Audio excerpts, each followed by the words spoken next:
오늘은 주제가 지금 이렇게 두 짐승이 아주 강력하게 역사하고 있는 시대에 우리가 살고 있는데, 그러면 황 목사님, 우리는 어떻게 살아야 됩니까? 라는 질문에 제가 대답을 해드려야 될 것 당연하죠. 제가 오늘은 이 질문에 어떻게 대답해야 될 것인가를 앞으로도 계속 하겠지만, 오늘 우선 초보 단계로 이 말씀을 드리려고 합니다. 제가 지난 한 2년 동안 가족을 보질 못했는데, 이제 내일 제가 제 가족 보러 가서 1월 첫 주까지 있다가 올 터인데, 그 사이에 천사 시리즈를 공부하게 될 거예요. 이 천사 시리즈는 여러분들이 평소에 아는 것들도 있지만 또 필요한 것들이 많아요. 그래서 하나하나 잘 정리하시면서 이 시리즈를 한 10개 정도의 강의가 있는데, 이거 끝나고는 제가 계속해서 두 짐승 시리즈를 좀 업그레이드 된 부분을 또 이제 설명하려고 그래요. 그러니까 이 두 짐승 시리즈가 아직 끝나지 않았어요. 이제 시작이에요. 그러니까 천사 시리즈를 잘 공부하시고, 그 다음에 이제 이 두 짐승 시리즈로 또 들어갔으면 합니다. 자, 우리가 항상 이야기하지만 제가 칠판에 이렇게 적어 놨는데요. 이 세상 7,000년이 뭔가라는 그 말씀을 여기다 다시 간단하게 썼어요. 그래서 여러분들도 가르치실 때 항상 이 부분을 정돈하시고는 또 가르치기 시작하세요. 여기 보시면 이 세상 7,000년은 창조 목적 학교다. 이거 우리 다 아는 이야기죠. 그럼 누가 질문을 하면 왜 그렇습니까? 하면 여러분들 질문 대답하셔야 돼요. 자, 그러면 학교니까 분명 학생이 있을 텐데, 그 학생이 누구냐면 하나님의 자녀들이에요. 이제 그리스도인들이 학생이에요. 이 학교 학생. 그리고는 학교니까 항상 필수 과목이 있어요. 공부해야 되는 과목이 많지만 절대적으로 필수 과목들이 있어요. 이 필수 과목이 뭘까요? 여러분들, 필수 과목이요, 필수예요. 필수 과목이 삼위일체론이 제일 중요한 거예요. 우리가 그래서 이 공부를 많이 하는 거예요. 두 번째 필수 과목이 뭐냐면, 삼위일체론 하면 항상 따라오는 또 학문이 있어요. 뭐냐면 삼위 중에서 중요한 학문이 기독론이. 왜냐하면 이 삼위 하나님 중에서 우리와 직접 관계되시면서 이 세상에 내려오셔서 우리의 모든 문제들을 해결해 주시는 그분이 예수 하나님이세요. 그렇기 때문에 예수 하나님에 대해서 우리 학생들이 잘 알아야 돼요. 우리가 공부 많이 했지만 이 필수 과목이 뭐라는 거 우리가 꼭 아셔야 돼요. 이 알다시피 적 그리스도다 하는 게 뭡니까? 가짜 예수님을 이야기하는 거거든요. 가짜 그리스도예요. 이 말은 왜 이 적 그리스도를 허락하셨나? 적 성부도 아니고, 적 성령도 아니고, 적 예수도 아니고, 적 그리스도를 허락하셨어요. 교회 시대 전반에 걸쳐서, 이 세상 7,000년 전반에 걸쳐서, 특히 6,000년 동안. 왜 그러냐? 그만큼 예수 그리스도에 대한 학문이, 공부가 절대적으로 필요하기 때문에 가짜들을 세우셔가지고 진짜 공부를 하게 하시는 거예요. 그렇기 때문에 우리라는 건 하나님의 자녀들이에요. 그리스도인들이 이 기독론에 약하면은 이 세상을 승리하면서 살 수가 없어요.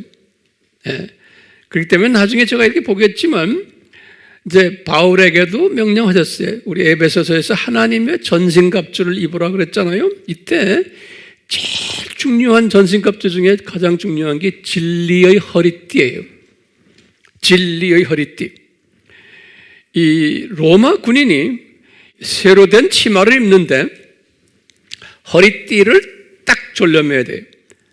제일 먼저 중요한 게요. 그 허리띠 이름이 뭐냐면 진리예요. 그 진리가 누굽니까? 요한복음 14장 6절에 보면 예수님의 그리스도예요. 그리스도 기독론으로 허리띠를 단단히 매야 돼요.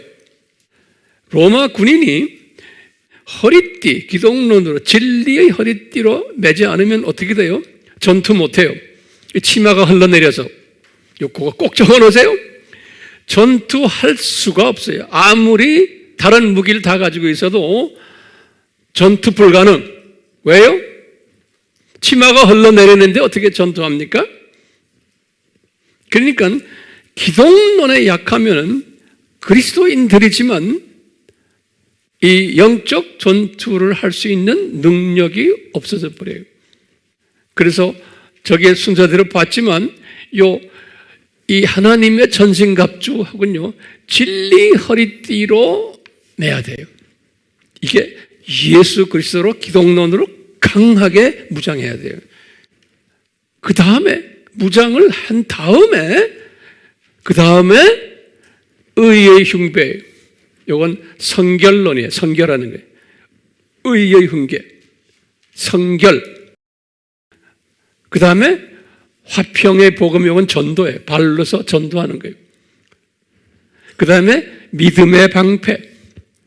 구원의 투구. 구원론이.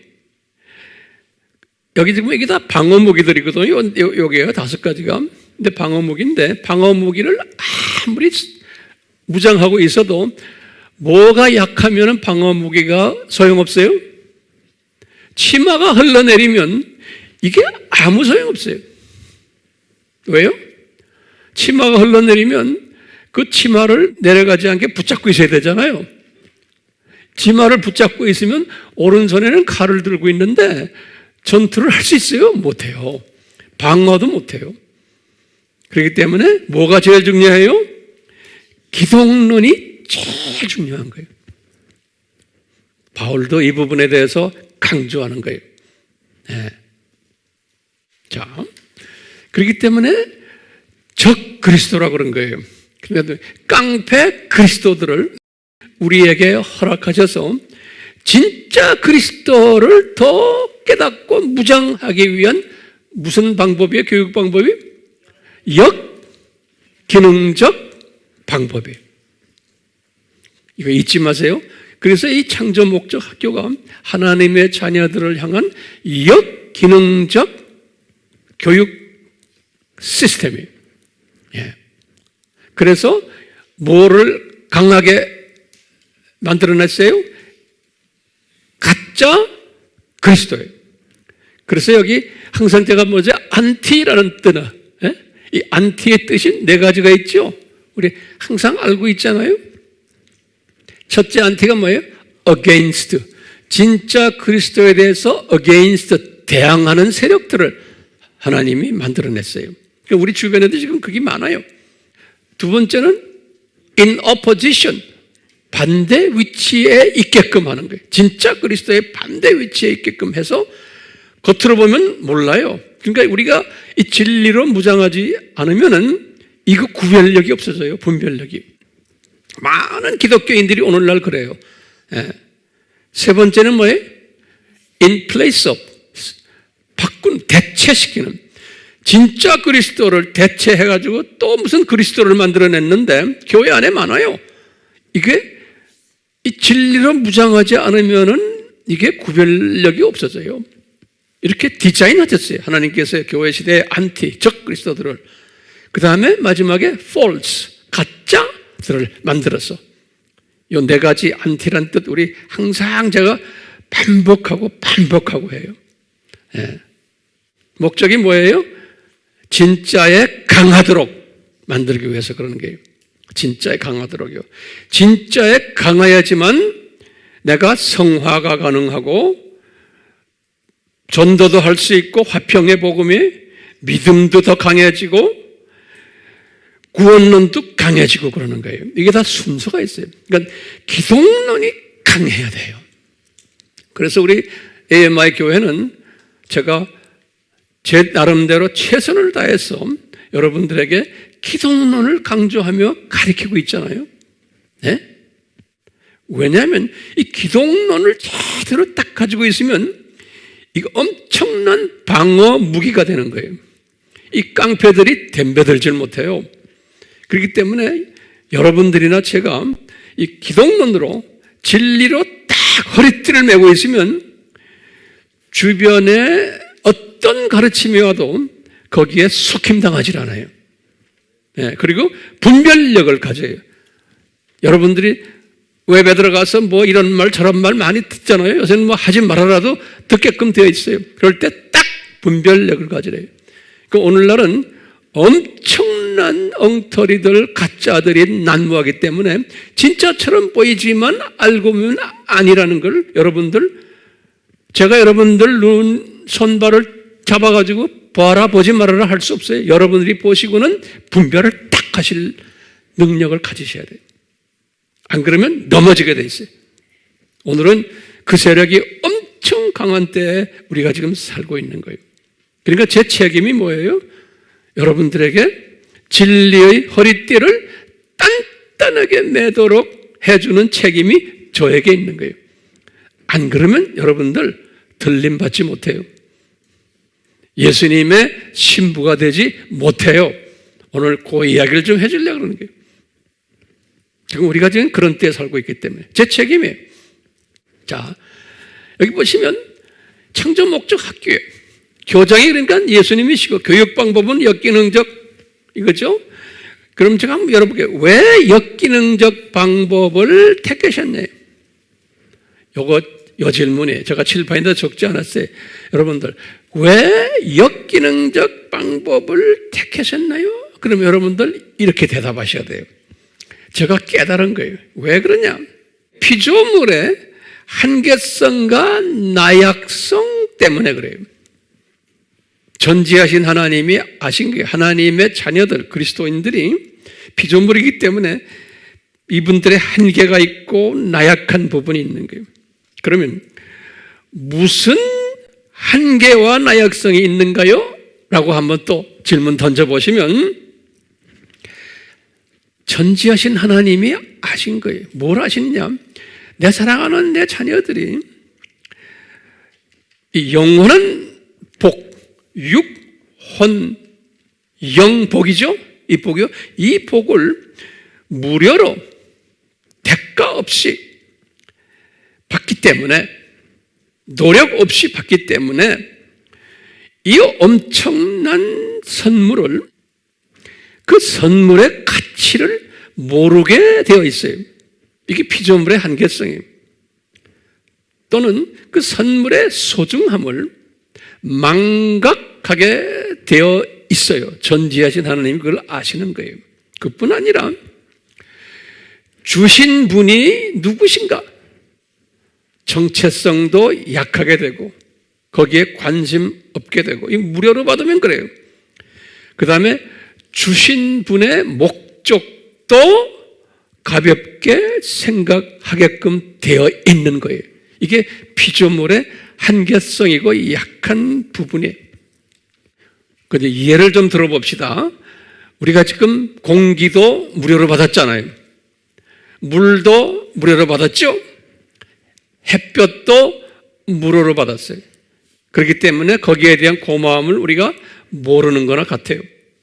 그 예를 꼭 적어 놓으세요. 그 다음에 이제 여러분들 또 예를 들게. 그렇기 때문에 하나님의 입장에서는 사랑하는 자녀들이 이 무료로 주신 이 엄청난 이 복을 소중하게 여기게 하기 위해서는 어떻게 해야 돼요? 예? 그러기 위해서는 뺏어버려야 돼요. 당분간 뺏어가지고, 제가 항상 이런 말 쓰죠. 고생도 엄청난 고생을 시켜봐야지만 그 소중함을 알게끔 되어 있는 거예요.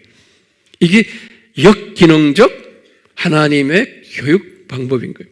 그래서 나쁜 놈들도 거기 끼어가지고 우리를 고생시키는 거예요. 그게 이제 적 그리스도예요. 예.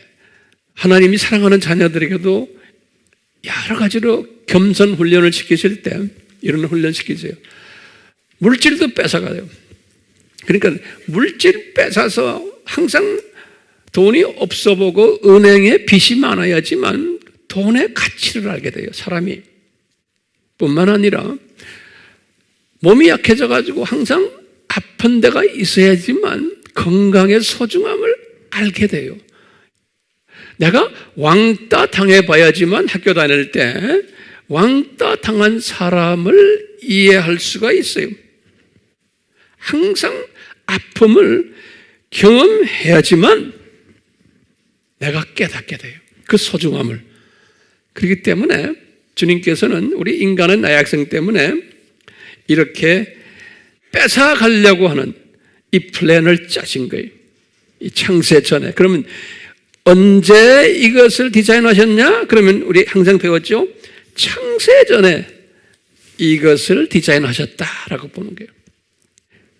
이 디자인하시고는 이 학교에 교육 초점이 뭘까요? 여기 중요한 게 교육 초점이. 네? 교육 초점이 이겁니다.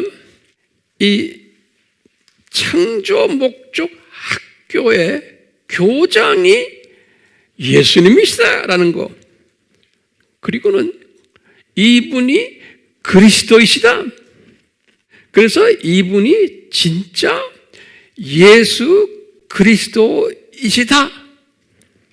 그런데 이분을 창세 전에 인간으로 내려오셔서 십자가에서 저주 받으실 것을 디자인 받은 분이시다. 디자인 하신 분이에요. 삼위 하나님이 디자인하시고 이분이 직접 이 일을 위해서 이제 내려오시도록 디자인된 분이에요. 이것을 우리 인간들은 이해하기 대단히 힘든 거예요. 그래서 이제 이것을 하나님의 신비다 그랬어요.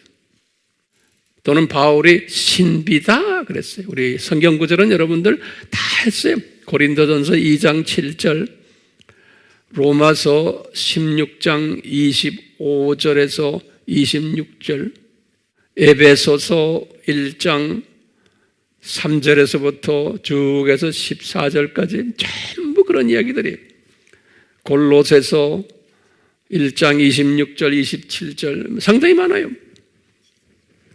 자, 이 신비를 바울도 개종해서 20년 동안 몰랐어요. 바울은 개종해서 첫 20년 동안은 예수 그리스도의 구원론을 소위 원시복음으로 알고 있었어요. 이 말은 굉장히 중요한 개념이에요.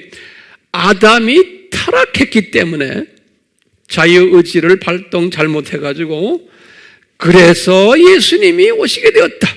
원시복음이죠. 창세기 3장 15절에 바울이 알고 있었던 것은 첫 20년 동안은 이 수준으로 알고 있었어요. 그런데 바울이 고린도 전서를 기록하시면서 주 55년이죠. 이분이 35년에 개종했거든요. 그러니까 20년 후에 드디어 그리스도의 십자가 사건은 창세전에 디자인되었구나라는 것을 깨달은 것이 개종 20년 후예요. 이것은 뭘 말하냐면 대부분의 하나님의 자녀들은 원시복음으로만 알고 있어도 되는 거예요. 네. 이 말은 뭐냐면 하나님의 구원 계획이 아담 타락 때문에 예수님이 오시게 됐다.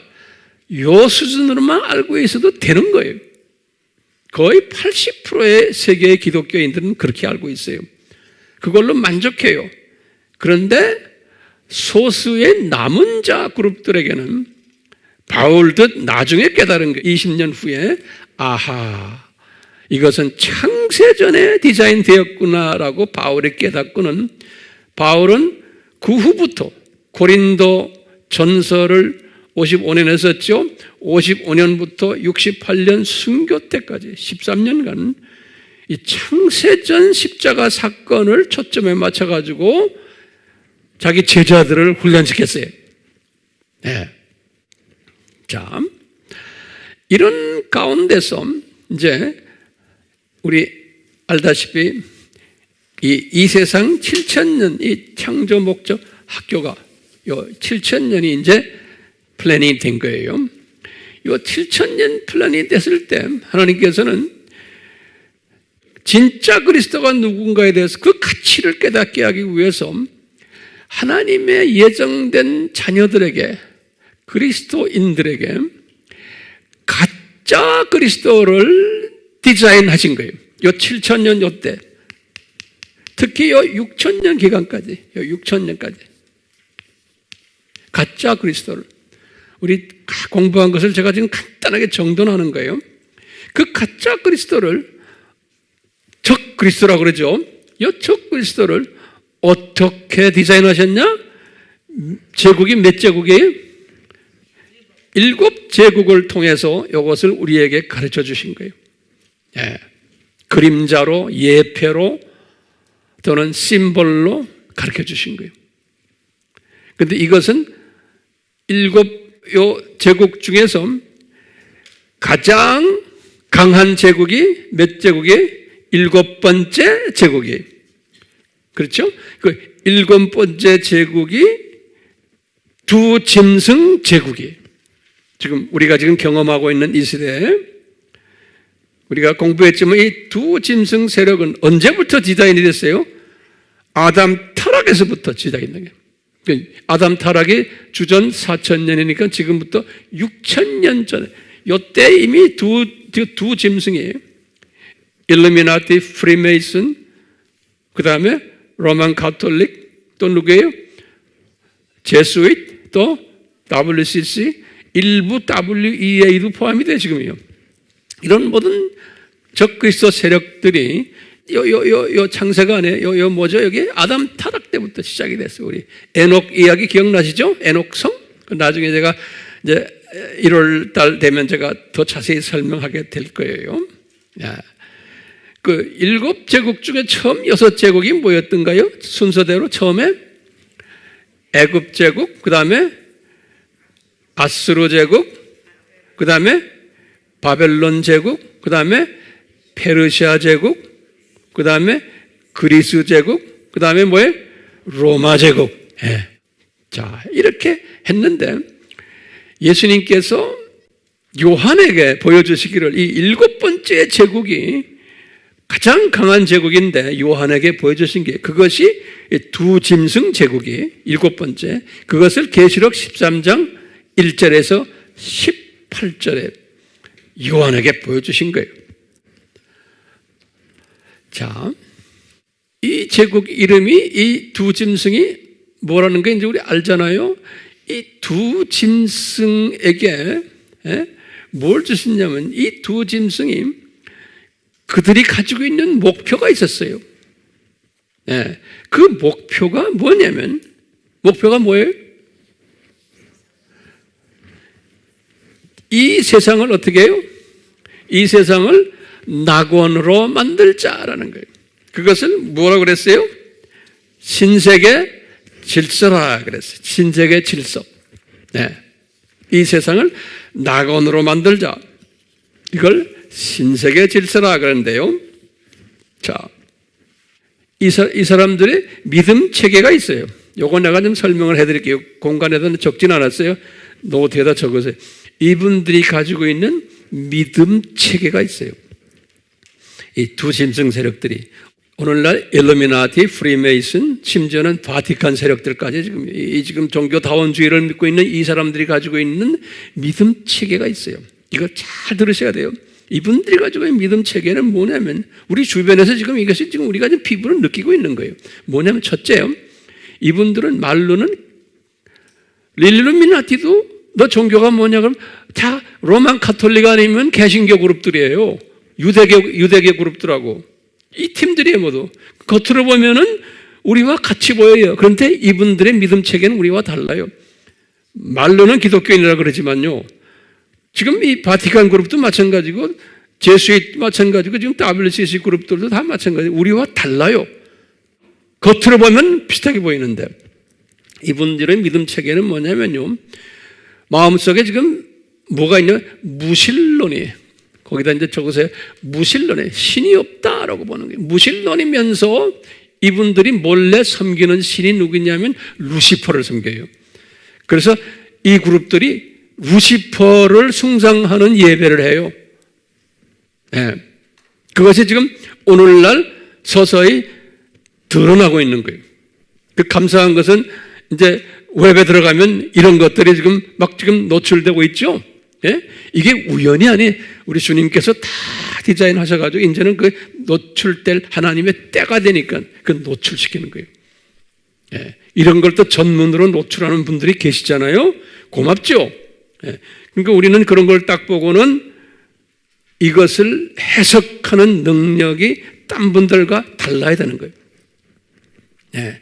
대부분의 하나님의 자녀들은 그걸 보고는 이런 게 있구나 그냥 이렇게 해버리는 분들도 많고, 이것을 더 영적으로 깊이 이 시스템 속에서 보는 사람들이 있는 거예요. 그러니까 그 시스템 속에서 보시라고 제가 이렇게 지금 여기에 서서 지금 하나하나 지금 설명해 주는 거예요. 자, 이 믿음 체계가 뭐라고 그랬어요? 무신론 사상을 가진 루시퍼를, 사탄이 아니에요. 루시퍼를. 우리 시원의정서 지난주에 공부했죠? 그분들이 거기에 우리는 누구를 섬긴다 그랬어요? 루시퍼 섬긴다 그랬죠? Yes, no. 그분들이 문서화한 거예요. 그리고 실제로 하고 있어요. 자, 그러면서 이분들은 어떤 믿음 체계를 가지고 있냐면, 이 세상을 낙원화 시키는데, 우리가 지금 말하는 이 7000년 이 세상이 아니에요. 이 사람들은 이 세상이 계속 한다고 보는 거예요. 이 세상이. 그러니까 저 세상이 없는 거예요. 저 세상이 없고 이 세상이 계속 간다고 보는 거예요. 이 세상이. 그러면은 낙원화 시키는 거예요. 지금 이 세상을 낙원화 시켜놓으면 그럼 어떻게 되느냐? 첫 번째 뭐냐면요, 이 세상에 살다가 죽은 사람들이 있어요. 그동안 이 세상에 살다가 죽은 사람들이, 이분들의 개념이 뭐냐면 죽은 사람들은 그냥 무의식 속에서 땅에 묻혀서 있다는 거예요. 무의식 속에서. 저 세상 낙원 개념이 없어요. 이 세상 낙원이기 때문에 묻혀서 있다가 이 세상을 자기네가 낙원으로 만들어 놓으면, 그러면 어떻게 되느냐? 이분들이 다시 살아나가지고 이 세상에서 영원히 산다는 거예요. 그러니까 단순한 이런 생각이에요. 근데 이런 것이 이루어지겠어요? 이루어지지 않지만 이런 개념을 가지고 있는 거예요. 또 두 번째 개념은 뭐냐면요, 두 번째 개념은 제가 더 자세히 설명하겠지만, 예수님께서 디자인하신 게 뭐냐면, 이 친구들이 어떤 개념을 가지고 있냐면, 이 세상에서 최소한 장수를 하면서 이 세상에서 영원히 살려고 하는 그러한 생각을 가지게 될 것이라는 거예요. 예수님께서 그렇게 말씀하셨어요. 그걸 어떻게 하느냐?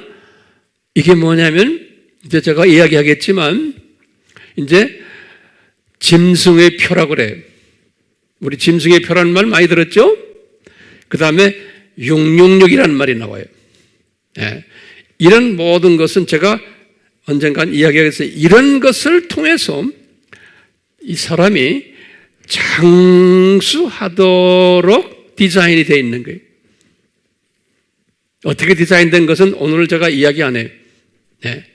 그래서 이분들은 지금 인공지능이니 기타 등등 이런 것들, 이거 하는 이유가 있어요. 이 세상에서 장수하도록 이분들이 과학이 발달돼 가지고 하도록 되어 있는 거예요.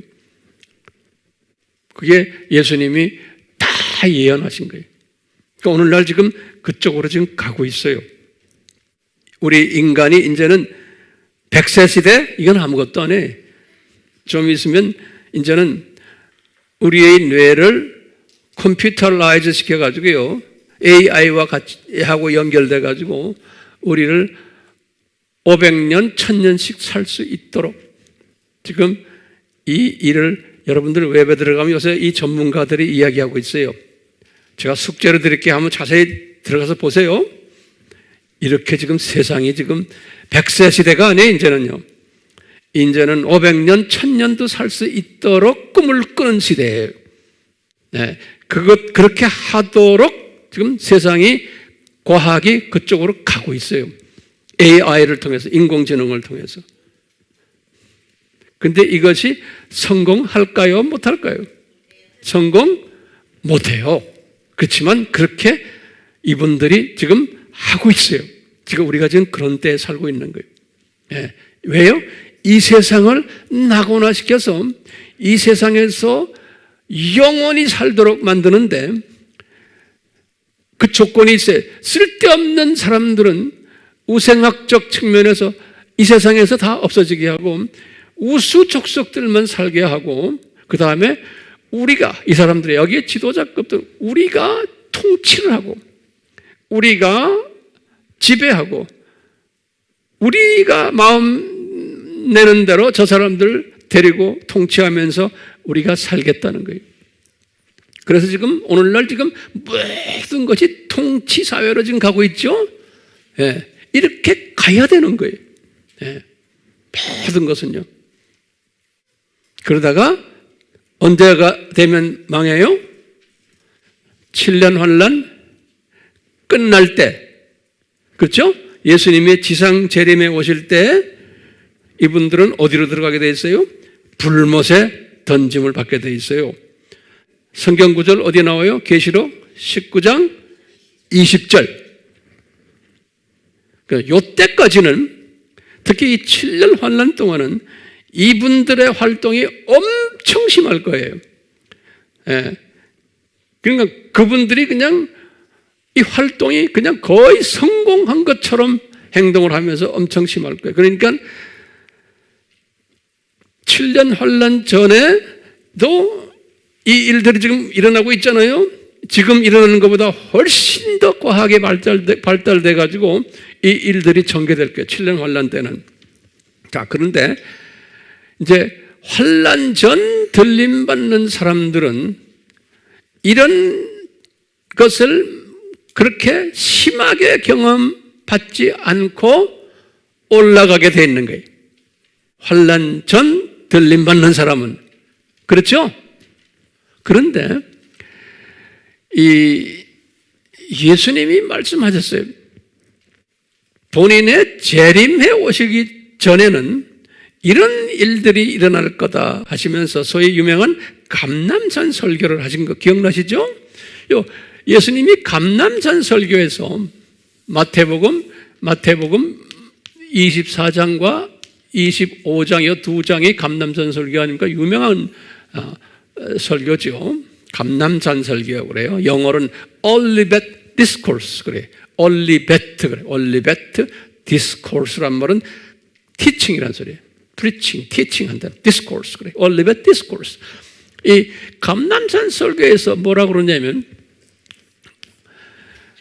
예수님의 재림 전에는 기독교인들 중에서 하나님의 자녀들 중에서 이 두신승 이 사회 속에서 하나님의 자녀들이 두 종류의 하나님의 자녀들이 있다는 거예요. 이 예수님의 재림 전에 이 두 짐승 세력이 강하게 있을 때 하나님의 자녀들 중에서 두 종류의 하나님의 자녀들이 살고 있을 텐데 한 팀은 뭐냐? 들림을 받는 그런 분들이 살고 있고 대부분의 사람들은 들림받지 못하고 남겨지는 사람들이 있다는 거예요. 이 말은 뭐냐면 7년 환란을 통과하는 사람들이 대부분이라는 거예요. 하나님의 자녀들 중에서. 그런데 이 남겨진 사람들이 다 나쁜 게 아니에요. 그 중에 괜찮은 정말 예수님의 신부감 중에서도 남겨지는 사람들이 있는 거예요. 여기 내가 썼는데 일부는 이 순교자 반열에 들어있는 사람들. 네. 요건 이방인이에요. 이방인들 중에 순교자 반열에 들어있는 사람들은 환난을 통과하면서 환난 기간 동안 열심히 복음을 전하다가 순교당하는 거예요. 순교당하다가 이제 예수님이 지상 재림하실 때, 그러니까 다시 지상 재림 전에 혼인잔치 있잖아요.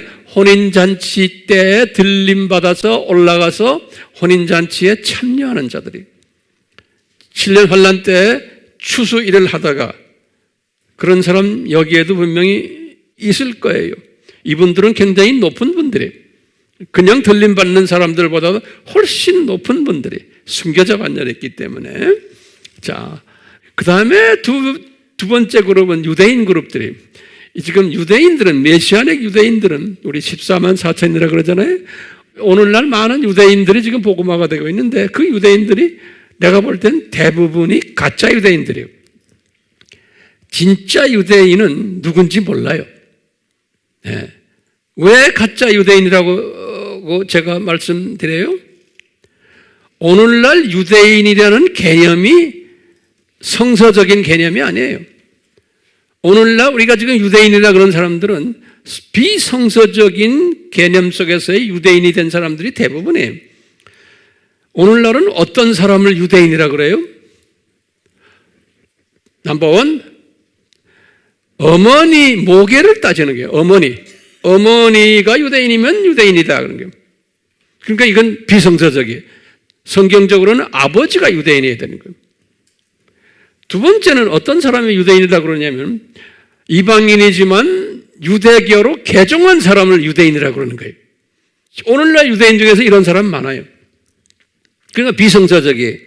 세 번째는 유대인 가정에 이방인들이지만 어답션 된 거예요. 양자로 들어간, 어답션이란 말 알죠?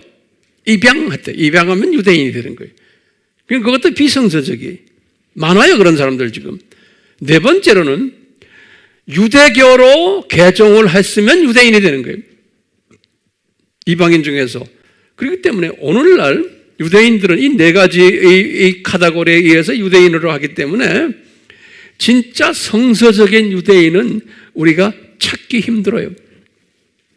그리고 이제 일루미나티 그룹들 중에 유대인들이 지금 많은데요. 이 유대인들 다 가짜 유대인들이에요. 그것도 제가 이제 때가 되면 다 말씀드릴 거예요. 그러니까 진짜 유대인은 숨겨져 있어요.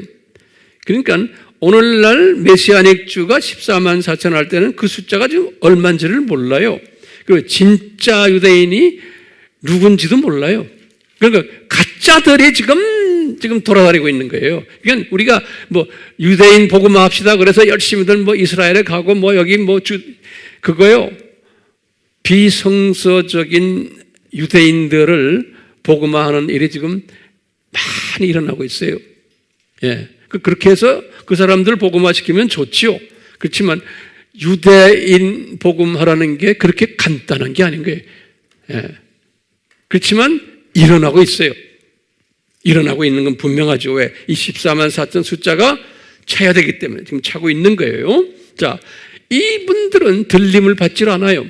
이분들은 7년 환란을 통과하면서 이분들은 유대인 복음화를 하는 사람들로 있다가 순교당해요. 그래가지고 똑같이 이 7년 환란이 끝날 때에 혼인잔치로 올라가는 신부들이 되는 거예요. 그런 내용들이 요 계시록 20장 4절에 보면 암시되어 있어요.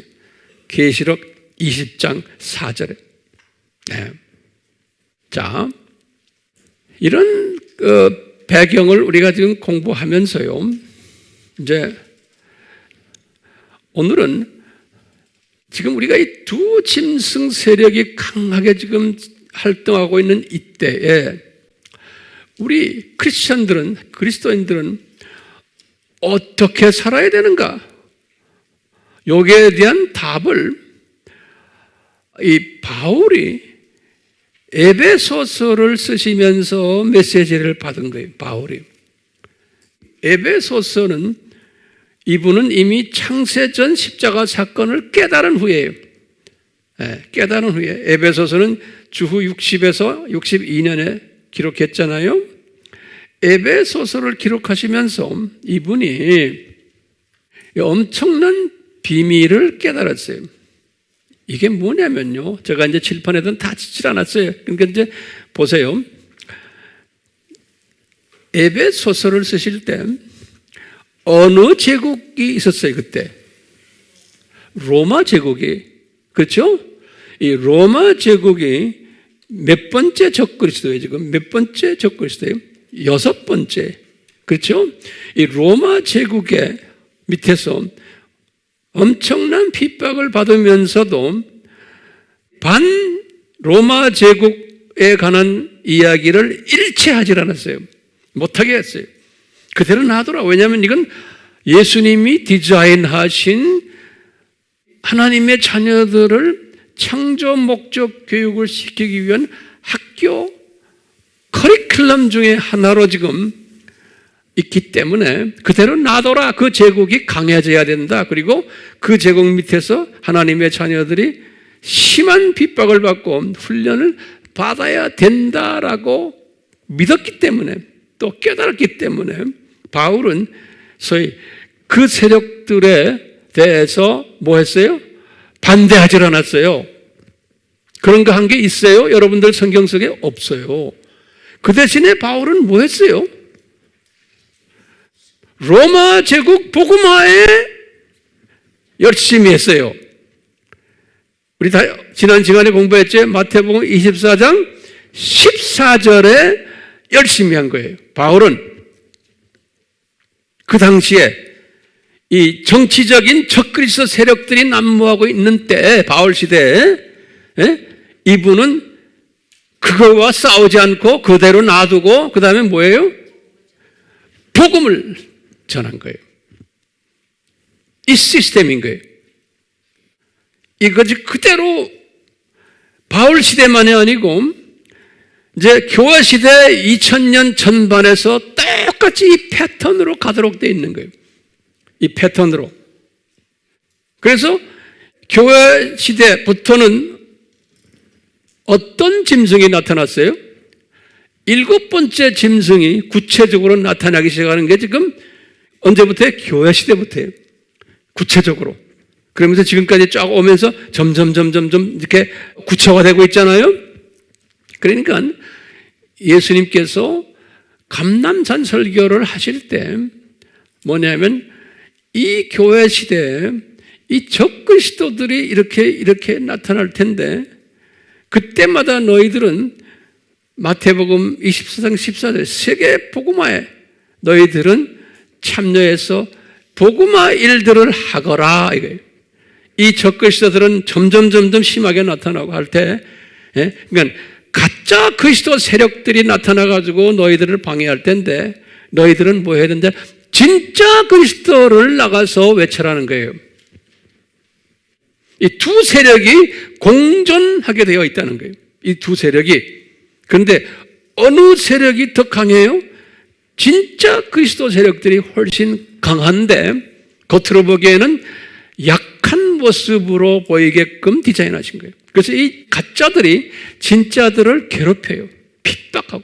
이놈들이 더 강하고 영향력이 있고 돈도 더 많이 가지고 있고 권력도 다 가지고 있고 이 세상의 왕 노릇들을 다 하는 거예요. 지배자. 그런데 이 진짜 그리스도 세력들은 이놈들에게 핍박받으면서도 핍박 안에서 끊임없이 복음 전파를 할 거라는 거예요. 이 디자인이에요. 그러기 위해서는 이제 바울이 에베소서를 집필하실 때 바울에게 가르쳐 주시는 거예요. 에베소서를 집필하실 때. 뭐냐면 바울아, 에베소서를 집필할 때 이런 내용을 기록해라. 그러는 거예요. 자, 어떻게 기록하냐? 제가 에베소서를 개략적으로 설명해 드릴게요. 첫째, 에베소서 1장은 무슨 내용이 있는지 아세요? 1장은 이런 내용이 십자가 사건을 창세전에 디자인하셨단다라는 내용이에요. 십자가 사건을 창세전에 디자인하셨단다. 그래서 이것은 하나님의 신비다라는 내용이 1장에 기록되어 있어요. 에베소서 1장에. 그 다음에 2장에는 뭐가 되어 있냐면 2장에는 너희들 그리스도인들아, 에베소 교인들아, 너희들은 과거에 공중 권세 잡은 자 있죠? 에베소 2장 2절에 공중 권세 잡은 자들에게서 잡혀 있다가 예수님의 십자가 사건 때문에 이 창세전에 디자인된 예수님의 십자가 사건이 실제로 인간으로 오셔가지고 이 일을 일으켰기 때문에 너희들은 이제 하나님의 자녀가 되었다라는 내용이 2장이에요. 2장. 그 다음에 3장에 가서는 바울이 뭐라고 그러냐면 내가 유대인이지만 나는 세계 인구의 99%를 차지하는 이방인들을 그 속에 숨겨져 있는 하나님의 자녀들을 구원시키기 위한 사도로 나는 임명받은 자다 그러는 거예요. 3장에서. 그러니까 에베소 교회도 이방인 아닙니까? 그러니까 내가 너희들의 사도다라는 거예요. 그리고는 4장에 와서는 바울이 4장 처음에 1절에서부터 16절에 뭐라고 써놨냐면 그런데 이 에베소 교회 지도자들아 너희들 왜 서로 다투고 싸움질하느냐? 예수님 안에서 하나가 되라. 이런 내용을 적어놓은 거예요.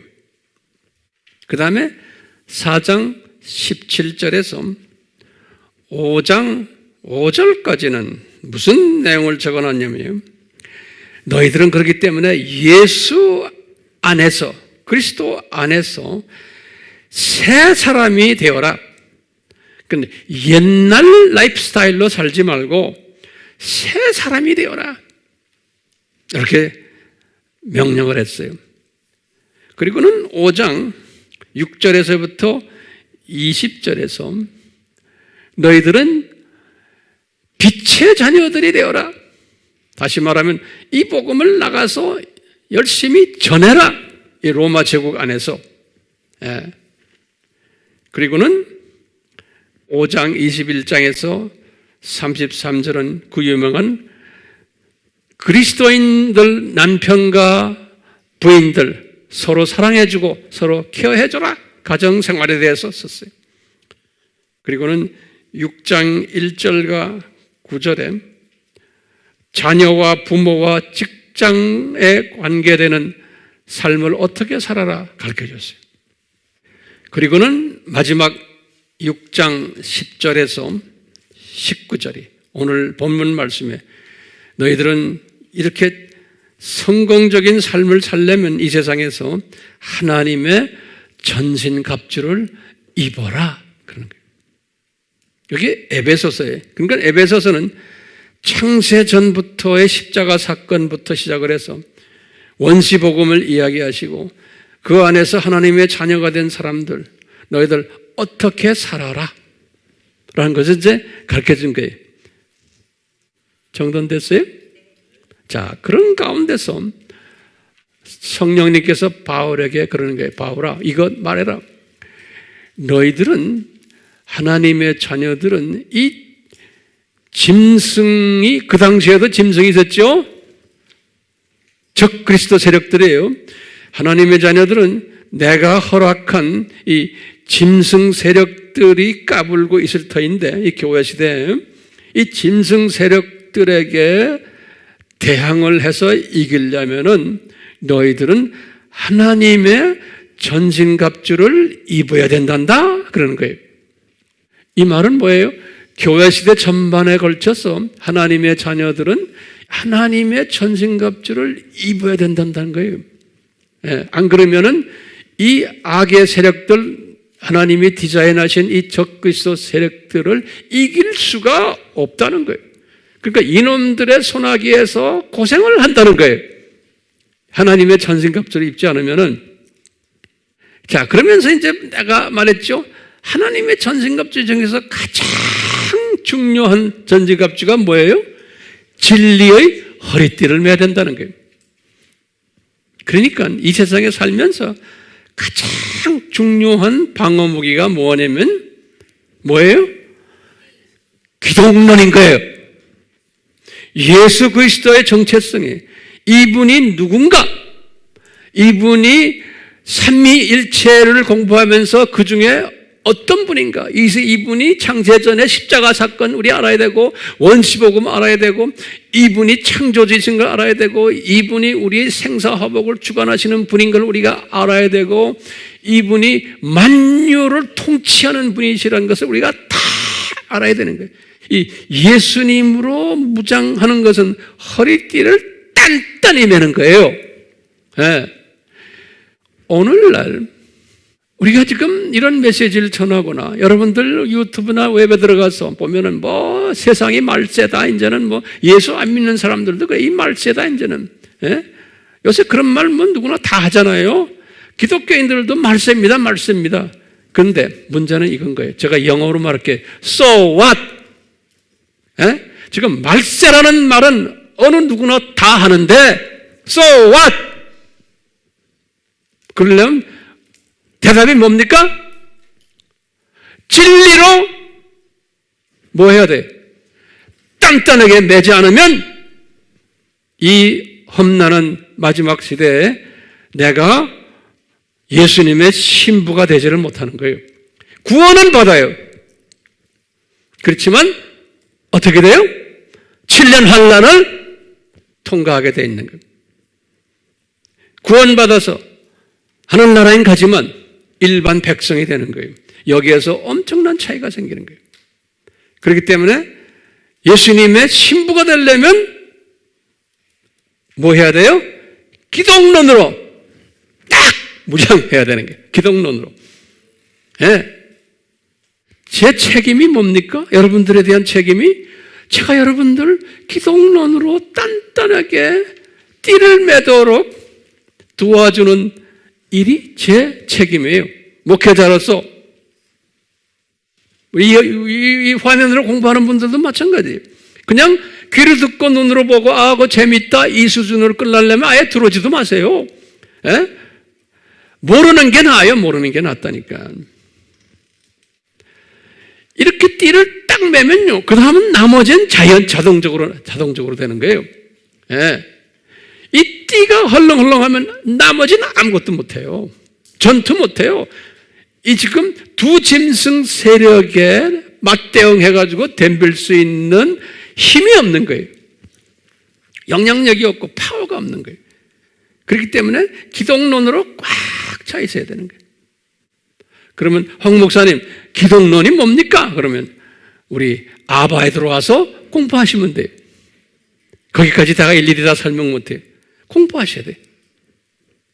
그래서 우리가 기독론에 얼마나 제가 나름대로 정성을 들였는지 몰라요. 자, 이렇게 기독론을 공부하는 사람은 성결하게 되고 복음 전하는 사람이 되고 믿음이 생기고 구원론에 투구를 쓰고 말씀에 집중하게 돼요. 말씀은 방어적 무기도 되고 공격적 무기도 되는 거예요. 왜냐하면 말씀은 검이에요. 검은 방어나 공격 무기가 되는 거예요. 이 나머지 무기들은 다 방어 무기들이에요.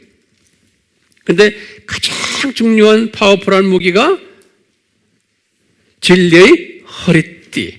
예. 자, 요 7가지의 전신갑주 제가 이렇게 써놨어요. 마지막에 바울이 그랬어요. 기도와 간구가 성령 안에서 이것도 전신갑주의 무기라는 거예요. 그렇기 때문에 가장 중요한 것이죠. 오늘 제가 말씀드린 건 요 진리예요. 예. 이 말씀을 하시면서 그 유명한 성령님이 바울에게 하신 말씀이 있어요. 이제 1세기 때 그리스도인들에게 말하는 거예요. 근데 이 말씀이 2세기 때, 3세기 때, 4세기 때, 오늘날 지금 21세기까지 다 그대로 적용되는 거예요. 왜냐하면 그때도 적그리스도 세력들이 있었고 지금은 아주 강한 적그리스도 세력들이 지금 있는 거예요. 계속 연장된 거예요. 그러니까 이 원칙은 이 지금 전신가치의 원칙은 그때부터 시작해서 지금까지 계속 적용되는 거예요. 자, 여기 보면 그 원칙을 딱 보면 이렇게 써놨어요. 너희는, 그럼 너희가 누굽니까? 요건 그리스도인들은, 그런 소리죠. 이건 지금 일반 사람이 아니에요. 에베소 교인들아, 그리스도인들은 마귀의 괴계를 능히 대항하여 설 수 있도록 하나님의 전신갑주를 입어라. 요 마귀의 괴계가 구체적으로 지금 오늘날 뭡니까? 이 두 짐승 세력인 거예요. 두 짐승 세력에 이들의 괴계, 이들이 갖고 있는 괴계가 있죠. 이분들이 플랜 있죠. 그거 지금 계속 내가 설명하잖아요. 여기에 대항하는 능력을 가지려면 하나님의 전신갑주를 입어야 된다는 거예요. 근데 대부분의 하나님의 자녀들은 이 옷을 입지를 않았어요. 그래도 다 구원받지만 이게 영적 대항하는 전투 군인은 되지를 못한다는 거예요. 구원은 받았지만 마지막 때에 추수일에 참여하는 자는 되지 못한다는 거예요. 이 말은 다른 말로 표현하면 들림받는 신부는 되지 못한다는 거예요. 또는 순교자 반열에 들어가지를 못한다는 거예요. 못해도 괜찮아요. 근데 이런 사람들은 소수의 남은 자들이에요. 왜냐하면 이분들은 나중에 천년왕국 때에 예수님의 신부로서 왕노릇하고 저 세상에 가서도 왕노릇하는 로얄 그룹들이에요. 그러니까 이 로얄 그룹에 들어오시려면 이 말씀에 경청하셔야 되는 거예요. 우리 AMI 그룹들은 이 로얄 그룹에 들어오게 하기 위해서 주님이 저에게 이렇게 신경 쓰면서 내가 보낸 자녀들에게 이것을 나눠주라 명령이 저에게 떨어졌기 때문에 제가 이렇게 지금 하는 거예요. 소수지만, 자, 너희는 마귀의, 그럼 마귀가 누구예요? 오늘날 말하면 이 두 짐승 그룹들이에요. 그렇죠? 이 두 짐승 그룹들의 그 놈들이 괴계가 있어요. 그 놈들이 하고 획책이 있어요. 예? 그 꾀가 있어요. 그 꾀가 지금 여기 내가 설명했잖아요. 이 세상을 뭘 만들려고 그런다? 낙원을 만들려고 하고, 인구 줄이려고 그러고, 그 다음에 그 꾀가 시온 정의서의 24장에 쫙 써 있죠? 기억나세요? 이게 그들의 꾀, 거기에 속힘을 당하면 안 된다는 게, 그것의 정체성을 알려면은 하나님의 전신갑주를 입어야 된다는 거예요. 근데 이 하나님의 전신갑주에서 가장 중요한 전신갑주가 뭐라고 그랬어요? 기독론 진리의 띠를 매야 되는 거예요. 이거 안 매면 넘어지게 돼 있는 거예요. 넘어진다고 해서 제가 볼 때는 구원 상실되는 게 아니고 일반 하나님의 자녀로, 다시 말하면 이 세상 마지막 때에 추수일을 하는 분들은 아닌 거예요. 추수꾼들은 아닌 거예요. 자, 그러면서 여기다 딱 말했어요. 여기 11절에 12절에 이는 하나님의 전신갑주를 입어라 그러면서요, 이는 우리의 싸움이, 우리가 누굽니까? 기독교인들, 그리스도인들의 지금 영적 싸움이 이 지금 혈과 육에 대항하는 것이 아니라는 거예요. 여기 굉장히 중요한 개념이죠. 지금 두 신성 세력들과 우리가 지금 싸움하는 것이 나와서 데모하고, 우리가 지금 무슨 있죠? 이거 하는 게 아니라는 거예요. 왜? 이놈들에게 파워를 줘서 이놈들이 까불도록 예수님이 다 허락하신 거예요. 그렇기 때문에 그거 없애려고 막 해야 그게 안 된다는 거예요. 바울 시대에도 로마 제국을 없애려고 노력했어요? 아니에요. 그 하나님의 때가 되면 로마 제국은 없어지게 돼 있어요. 로마 제국은 로마 제국대로 자기의 짭이 있는 거예요. 예수님 안에서. 로마 제국이 언제 없어졌어요? 바울 때 없어졌어요? 아니에요. 476년에 없어졌어요. 바울 시대에서 약 400년 더 갔어요. 예수님의 디자인이에요. 지금 우리나라도 지금 이 남북 문제도 뭐 지금 중국 문제 이거 언제 어떻게 없어질지 모르겠고 우리가 이거 든다고 해서 이게 없어지는 게 아니에요. 네. 우리는 이거 들기 전에 뭐 해야 돼요? 우리는요. 세상 사람들은 이거 들게 해요. 우리는 뭐 해야 돼요? 복음 전해야 되는 거예요. 그러니까 그 기독교인들이 이거 들고 있으면 뭘 잊어버리는 거예요? 복음 전하는데 초점을 맞추지 못하는 거예요. 그러니까 기독교인들을 우리는 마지막 때 주님이 오신다, 복음 전하는 일에 초점을 맞추게 도와줘야지, 이거 하라고 하는 게 아닌 거예요. 하나님의 자녀들을 오도시키는 거예요. 왜? 우리가 지금 성서에서 지금 배우는 거예요. 근데 세상 사람들은 또 기독교인이지만 세상화된 기독교인들은 이성적인 기독교인들은 이거 해야지만 된다고 믿는 거예요. 괜찮아요. 그렇지만 이거 하는 사람들을 보면서 우리는 아하, 저것은 안 해도 되는데 그렇지만 이거 함으로써 이 두 짐승 세력이 조금 움츠릴 수는 있어요. 그러니까 이거 하는 것도 주님이 허락하세요. 그렇지만 이거 했다고 해서 두 짐승 세력이 없어지거나 약해지는 건 움츠릴 수는 있어요. 그리고는 이거 하는 사람들을 보면서 아하, 이게 지금 예수님의 재림이 가까운 악한 시대구나라고 노출시키는 일은 이거 하는 사람들이 도와줘요. 그렇지만 이거 했다고 해서 없어지는 거예요? 아니에요. 제 말 소화하세요? 그러니까 우리는 이것도 하면서 그 다음에 이것도 해야 되는 거예요. 예. 그러니까 이거 하는 걸 제가 반대하는 거 아니에요. 이거 해요. 세상이 악하다는 것을 노출시키지만 그거 끝나면 안 되는 거예요. 뭐 해야 돼요? 복음 전환을 해야 되는 거예요. 그러니까 이거 하는 사람들은 기독교인만이 아니에요. 불교인들도 무신론자들도 다 같이 조인해가지고 이거 하는 거예요. 예. 내가 이거 하는데 이게 무슨 소리인지 아시겠어요? 예. 제가 왜 이렇게 열을 내죠? 자, 보세요. 우리의 싸움이 혈과 육에 대항하는 것이 아니라는 거예요. 그러니까 이분이 로마 제국을 향해서 싸움한 분이 아니잖아요. 예? 이분은 영적 로마 제국을 위해서 싸움한 사람이에요. 그 안에 잡혀있는 하나님의 자녀들을 해방시키는 일을. 그러면서 뭐냐면 우리들의 싸움은 예수님께서 바울에게 말하는 거예요. 여기 9개 천사가 있는데 거기에 지금 천사 그룹들에 그 다음 주부터 내가 천사 설교한다고 그랬죠? 자세하게 나와요. 이제 그때 공부하세요. 뭐냐고 그러면 천사들 중에 정사들과 권세들과 이 세상 어두움의 주관자들과 하늘에 있는 악의 영들에게 대항하는 것이라 그런 거예요. 여기 천사 그룹들인데요. 여기 이제 어떤 천사 전문가들은 그렇게 왜 정사라고 그랬느냐? 여기 뭐냐면 국가 지도자들을 컨트롤하는 요 악한 세력들이 있는 거예요.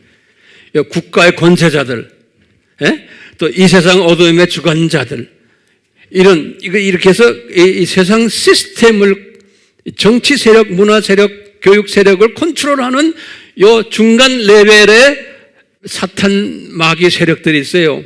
여기 이제 우리 9가지 계층 중에 일부거든요. 요놈들과 싸움하는 거라는 거예요. 그러니까 이제 바울에게 말하는 게 너희들이 싸움하는 건 뭐냐? 로마 제국을 딱 쥐고 있는 영적 요 지도자들, 영적 권세자들, 이 악한 세력들을 이야기하는 거예요. 이 마귀의 그 사탄의 시스템이 있거든요.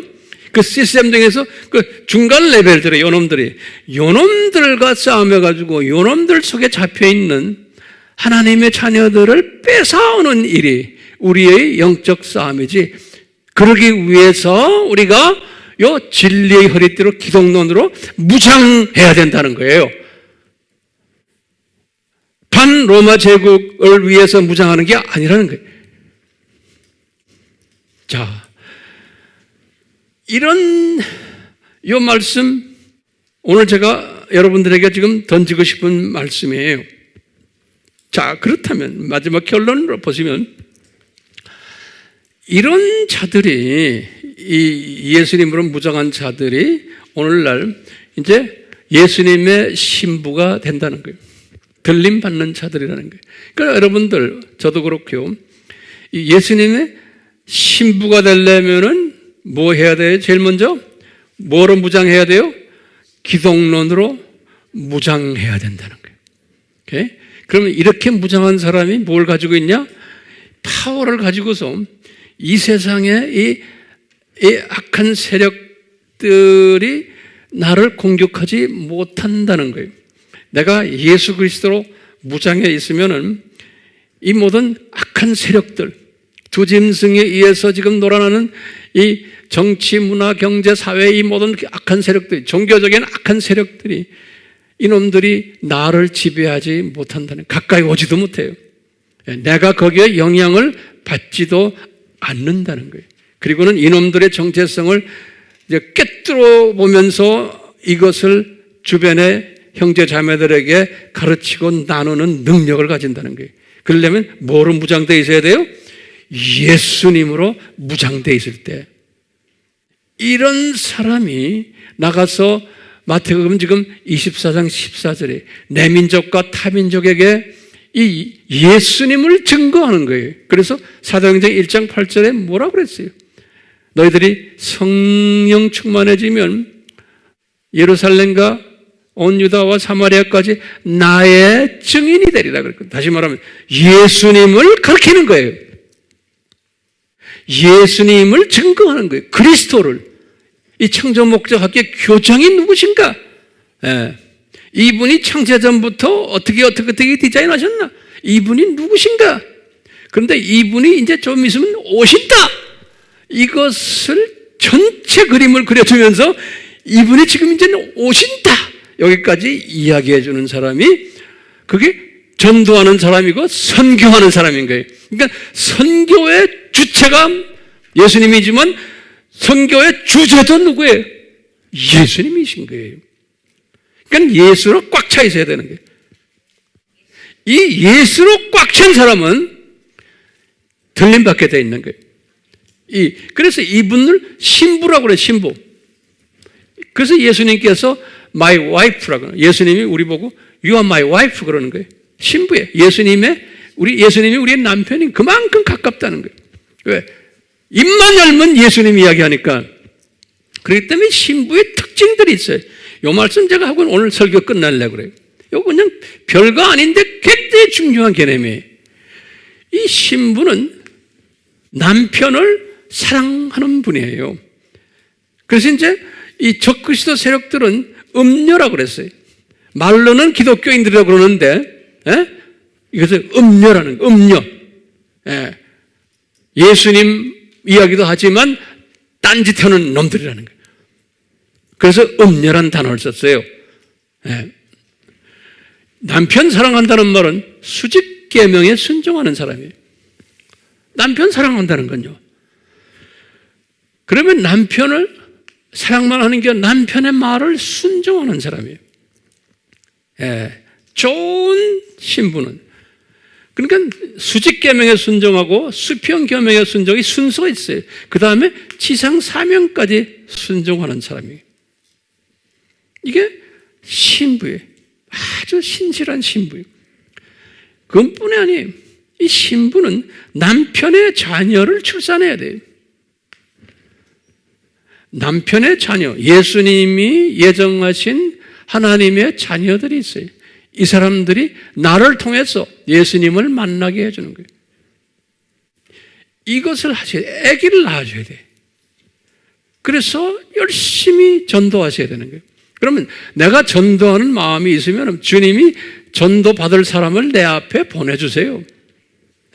정확하게 보내주세요. 내가 찾아다니지 않아도 돼요. 그뿐 아니에요. 아기를 낳는다면 꼭 양육을 해야 돼요. 꼭 자라나도록 말씀으로 먹여야 돼요. 영양소 먹이고, 양육을 해야 돼요. 여러분들 지금 하고 있잖아요. 그렇죠? 계속 하세요. 양육을 해야 돼. 양육을 하는데 어디까지 양육해야 돼? 어른이 될 때까지, 성인이 될 때까지 자라게 해야 되는 거예요. 예. 성인 돼서 어쩌자는 거예요? 요 성인 돼가지고 요 사람을 예수님과 결혼시키는, 예수님의 부인이 되도록 예수님께 결혼시키는 거예요. 그럼 예수님의 부인이 되면 똑같이 해. 지금 이분이 예수님 보고 예수님이 이제 이분의 남편이 된 거예요. 그 이분이 예수님을 사랑하게 되는 거예요. 요 과정이에요. 그래서 1번에서 6번까지 과정을 하도록, 내가 낳은 아기가 이만큼 자라가지고 예수님께 결혼까지 시킨 다음에 요 과정을 그대로 하도록 내가 이끄는 일. 예? 그런 사람이 누구라는 거예요? 예수님의 신부라는 거예요. 그런데 이런 사람은 은혜가 임해야지만 이런 사람이 될 수가 있어요. 내가 노력해서 아니에요. 은혜가 내려오면 이런 일을 하도록 성령님이 이끄세요. 노력해서 되는 게 아니에요. 그렇기 때문에 내가 노력을 해서 이렇게 한다 그러면 내가 교만해져요.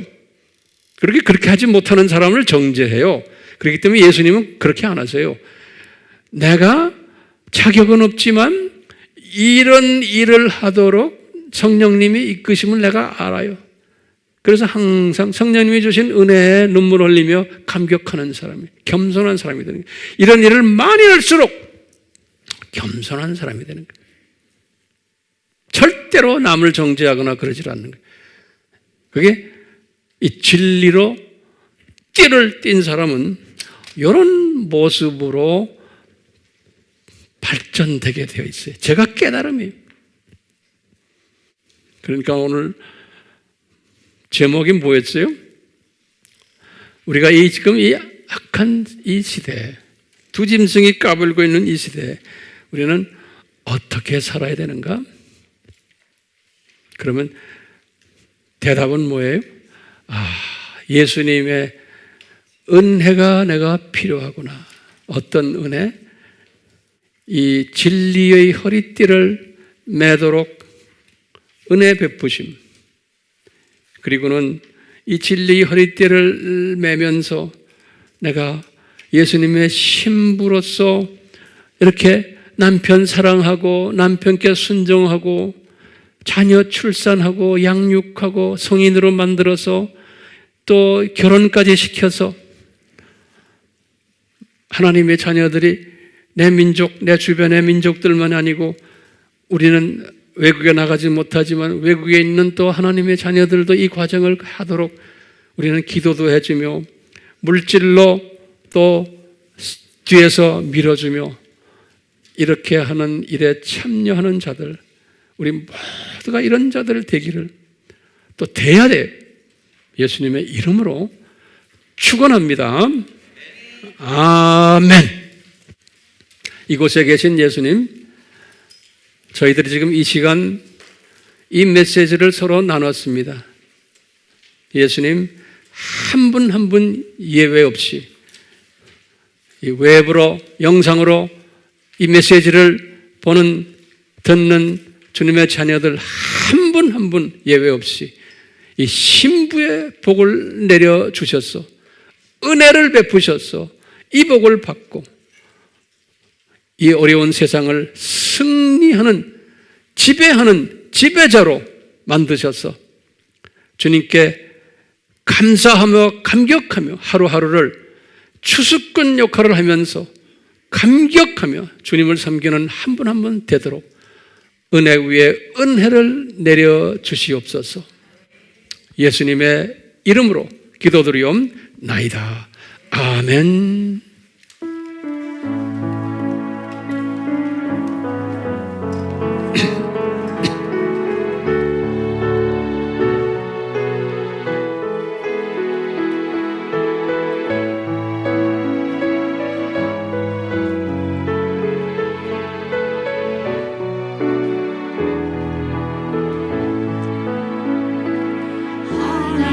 하나님의 말씀을 순종하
하나님의 외아들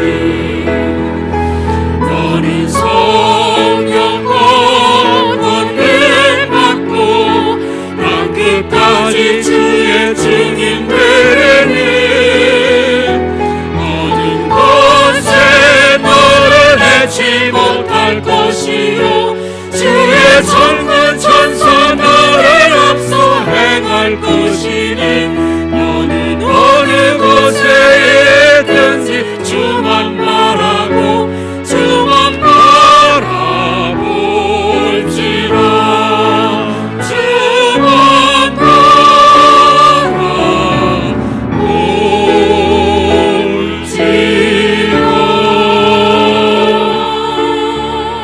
바라볼지라. 예수님, 저희들이 이 가르침을 통해서 우리의 시각의 초점이 진리 되시는 예수님만 바라보는 지혜자들, 명철자들, 지식자들이 되도록 은혜 내려 주시옵소서. 지금 이 시간은 예수 그리스도의 무한하신 은혜와 하나님 아버지의 극진하신 사랑하심과 성령님의 끊임없이 조명케 하심과 가르쳐 주심과 감동케 하심이 우리에게 항상 있기를 축원하옵나이다. 아멘.